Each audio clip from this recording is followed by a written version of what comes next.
പവിത്രം സീരിയലിന്റെ latest episode review ആണ് പറയുന്നത്. വിക്രമിന്റെ പ്രഹരമേറ്റ് ആകെ അവശനായി കിടക്കുന്ന ഇൻസ്പെക്ടർ സാബുവിനെ കാണാൻ വേണ്ടിയിട്ട് ആരും കാണാതെ ഒളിഞ്ഞും തെളിഞ്ഞതിന്റെ പുളിക്കൻ അങ്ങോട്ടേക്ക് വരുന്നുണ്ട്. സാബുവിന്റെ കിടപ്പ് കണ്ട് വല്ലാതെ അമ്പരന്ന് നിൽക്കുന്ന പുളിക്കൻ ശരിക്കും അങ്ങ് വിറച്ചുപോയി.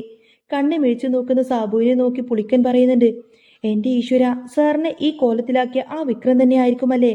അവന്റെ കയ്യിൽ ഞാനെങ്ങാനും പെട്ടുകഴിഞ്ഞാൽ എന്റെ അവസ്ഥ ഇത് തന്നെയായിരിക്കുമല്ലോ. എന്ത് ആരോഗ്യമുണ്ടായിരുന്ന മനുഷ്യനായിരുന്നു സാറ്. പത്രവാർത്ത കണ്ടിട്ടാണ് ഞാൻ ഇങ്ങോട്ടേക്ക് ഓടി വന്നത്. ആ ശ്രീകാന്തും ചന്ദ്രശേഖരനും എന്നെ തപ്പി നടക്കുന്നുണ്ടാവും. അവരൊക്കെ എന്നെ കിട്ടിയാൽ ചിലപ്പോൾ അങ്ങ് തീർത്ത് കളയും. എല്ലാ സത്യങ്ങളും അറിയാവുന്നത് എനിക്കാണല്ലോ സർ.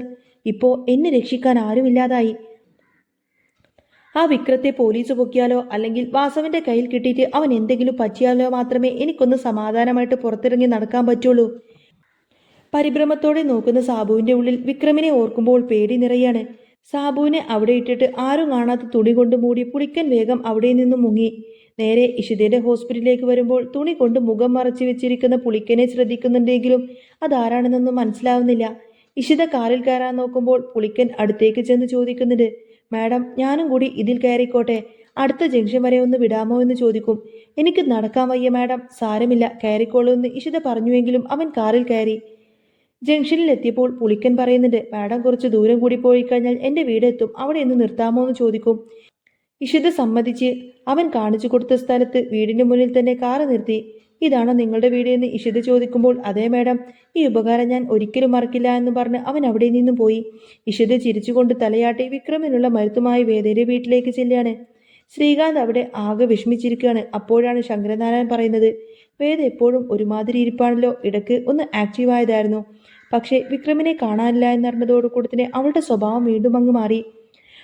അച്ഛൻ അറിയാമോ, കേസ് അന്വേഷിക്കുന്ന സാബുവിനെ വിക്രം ഇന്നലെ രാത്രി അടിച്ച് കാലുകളൊക്കെ ഒടിച്ചു കഴുത്ത് പോലും അനക്കാൻ പറ്റാത്ത അവസ്ഥയിൽ ഹോസ്പിറ്റലിലാക്കിയിരിക്കുകയാണെന്ന് പറയാണ് ശ്രീകാന്ത്. ഇത് കേട്ടപ്പോൾ ശങ്കരനാരായണൻ അങ്ങ് ഞെട്ടി. വിക്രമാണോ ഇത് ചെയ്തത് എന്ന് അദ്ദേഹം അത്ഭുതപ്പെട്ടു. അതേ അച്ഛാ, അവൻ തന്നെയാണ് ഇത് ചെയ്തത്. പക്ഷേ വിക്രം കൊന്നുകളയുമെന്ന് പേടിച്ചുകൊണ്ട് ഭീഷണിപ്പെടുത്തിയതുകൊണ്ട് അയാൾ അവന്റെ പേര് പുറത്തു പറയുന്നില്ല എന്ന് മാത്രം. വീട്ടുകാരെ തൊട്ടതിന്റെ പക തീർത്തതാണ് അവന്.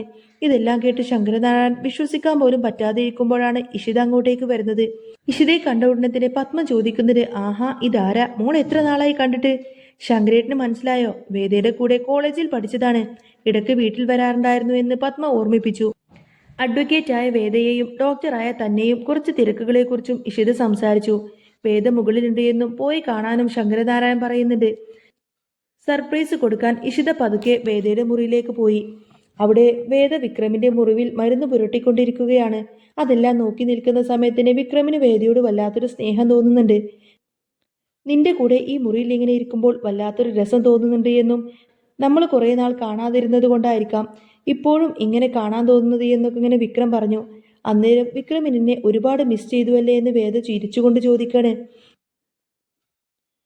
അത് മനസ്സിലായത് കൊണ്ടല്ലേ ചിന്നുവിനെയും കൂട്ടി നിന്നെ കൊണ്ടുപോകാൻ ഞാൻ ഇവിടേക്ക് വന്നത് എന്ന് വിക്രം പറയുമ്പോൾ, പണ്ട് വിളിച്ചപ്പോൾ കൂടെ വരാത്തത് എന്തിനാണെന്ന് വിക്രം ചോദിച്ചു. അപ്പോഴാണ് പെട്ടെന്ന് ഡോറിൽ ആരോ ഒരു തട്ടുന്ന ശബ്ദം കേട്ടത്. വിക്രം അവിടെ നിന്നും മാറി നിൽക്കാണ്. വേദ വാതിൽ തുറന്നു നോക്കിയപ്പോൾ ഇഷിതയെ കണ്ടങ്ങ് ഞെട്ടി. ഏട്ടനോ അച്ഛനോ ആണെന്ന് കരുതിയിട്ട് നീ പേടിച്ചല്ലേ എന്ന് ഇഷിത ചിരിച്ചുകൊണ്ട് ചോദിക്കാണ്. ഹാ, നീ വരുമെന്ന് ഞാൻ ഒട്ടും കരുതിയില്ല എന്ന് വേദ പറയുമ്പോൾ താഴെ അച്ഛനും അമ്മയും കണ്ട കാര്യവും ഇഷിത പറഞ്ഞു. വിക്രത്തിന് ഇപ്പോൾ എങ്ങനെയുണ്ട് എന്ന് ചോദിച്ചതും വേദ അവളെ മുറിയിലേക്ക് കയറ്റി വാതിലങ്ങ് അടച്ചു. വരുണിനെ മറക്കാൻ പറ്റാത്ത വേദയുടെ വിഷമം ഇഷിത ശ്രദ്ധിക്കുന്നുണ്ട്.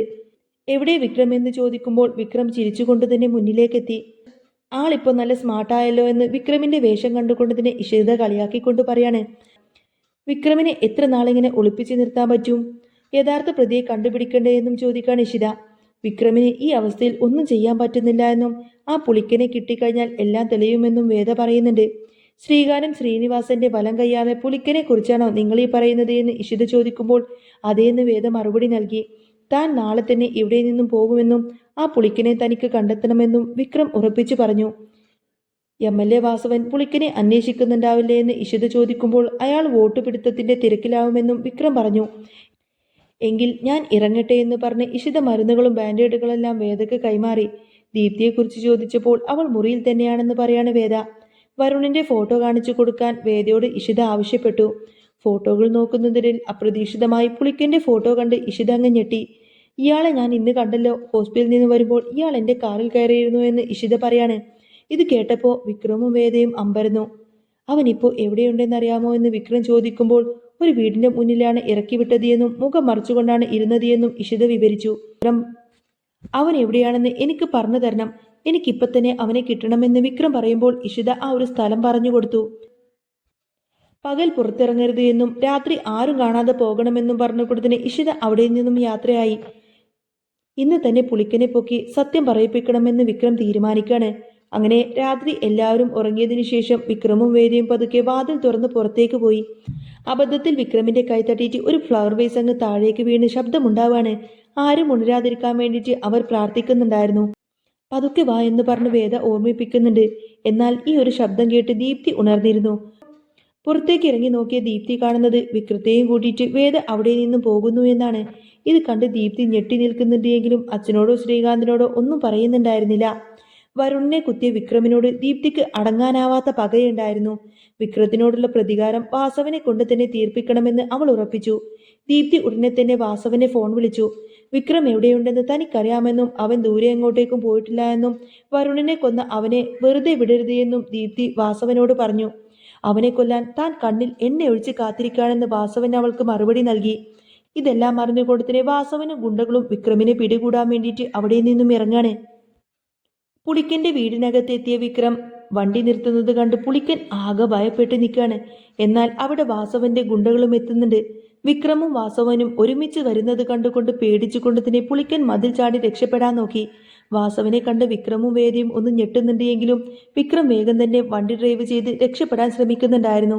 ഗുണ്ടകളുടെ വണ്ടി പിന്തുടരുമ്പോൾ വിക്രം തന്റെ കയ്യിലുള്ള ആ ഒരു തോക്കെടുത്ത് വാസവന്റെ വണ്ടിയുടെ ടയറങ്ങ് വെടിവെച്ചു. മറ്റു ഗുണ്ടകളെയും വിക്രം നേരിടുന്നുണ്ട്.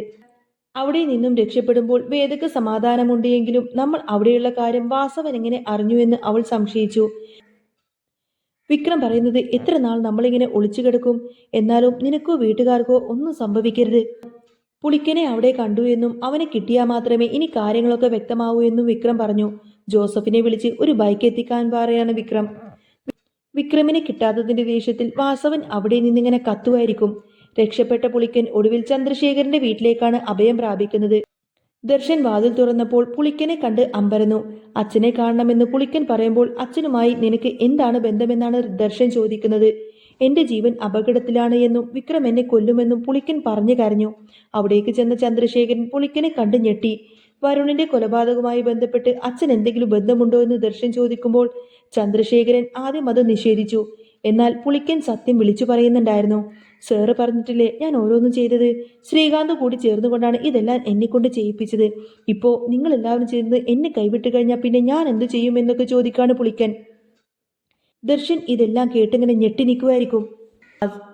ശ്രീകാന്തിന്റെ അനിയത്തിയും വാസവന്റെ മകൻ വരുണും തമ്മിലുള്ള ബന്ധം തകർക്കാൻ വേണ്ടിയിട്ട് വരുണിനെ കൊല്ലാൻ നിങ്ങൾ തന്നെയല്ലേ പദ്ധതിയിട്ടെന്നും വാസവനെ കൊണ്ട് വിക്രമിനെ കൊല്ലിക്കാനല്ലേ അവന്റെ പേര് പറയാൻ എന്നോട് പറഞ്ഞത് എന്നും പുളിക്കൻ ചോദിച്ചു. ഇതിനായി കാശ് തന്ന കാര്യം അവൻ വെളിപ്പെടുത്തി. അച്ഛനിൽ നിന്നും ഇതൊന്നും പ്രതീക്ഷിച്ചില്ല.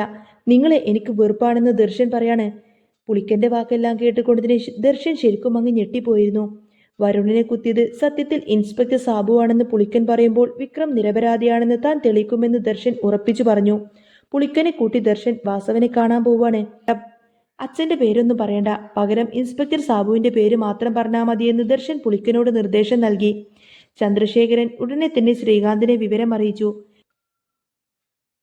സത്യം പുറത്തറിഞ്ഞു കഴിഞ്ഞാൽ വീട്ടിൽ നിന്നും തന്നെ പുറത്താക്കുമെന്നും ഉടനെ തന്നെ ഇവിടെ നിന്നും സ്ഥലം വിടണമെന്നും ശ്രീകാന്ത് വർഷയോട് പറഞ്ഞു. വരുണിനെ കൊല്ലിപ്പിച്ചത് താനും അച്ഛനും കൂടിയിട്ടാണെന്ന് ശ്രീകാന്ത് വെളിപ്പെടുത്തുന്നത് കേട്ടുകൊണ്ട് തന്നെ വർഷ ശരിക്കും അങ്ങ് ഞെട്ടിപ്പോയി. എന്നാൽ ഇതെല്ലാം മറഞ്ഞു നിന്ന് ദീപ്തിയും കേൾക്കുന്നുണ്ടായിരുന്നു. വരുണിനെ കുത്തിയത് ഇൻസ്പെക്ടർ സാബുവാണെന്നും അതിന് പിന്നിൽ നിന്നത് സ്വന്തം ചേട്ടനാണെന്നും അറിഞ്ഞ് ദീപ്തി ശരിക്കും അങ്ങ് തകർന്നു പോയി. വിക്രം നിരപരാധിയാണെന്ന് അവൾക്ക് മനസ്സിലായി. വാസവനെ വിളിച്ച് വരുണിനെ കൊന്നത് വിക്രമല്ല, ശ്രീകാന്തും അച്ഛനും കൂടി ചേർന്നിട്ടാണ് എന്ന സത്യം ദീപ്തി പറഞ്ഞു. അവരിപ്പോ ദർശന്റെ വീട്ടിലാണ് ഉള്ളത് എന്നറിഞ്ഞ ഉടനെ തന്നെ വാസവൻ അങ്ങോട്ടേക്ക് കുതിച്ചു. അവിടെ ദർശനും പുളിക്കനും വാസവനെ കാത്തു നിൽക്കുന്നുണ്ടായിരുന്നു. വരുണിനെ കുത്തിയത് ഇൻസ്പെക്ടർ സാബുവാണെന്ന് പുളിക്കൻ മൊഴി നൽകി. വിക്രം അവിടെ എത്തുമ്പോൾ വാസവൻ വിക്രമിനോട് ക്ഷമ ചോദിക്കുന്നുണ്ട്. വിക്രം നിരപരാധിയാണെന്ന് വ്യക്തമായതോടുകൂടി തന്നെ അവനെ വെറുതെ വിടാൻ വാസവൻ തീരുമാനിച്ചു. പുളിക്കനെ പോലീസ് സ്റ്റേഷനിലേക്ക് ഹാജരാക്കാൻ ദർശൻ തീരുമാനിക്കുന്നുണ്ട്.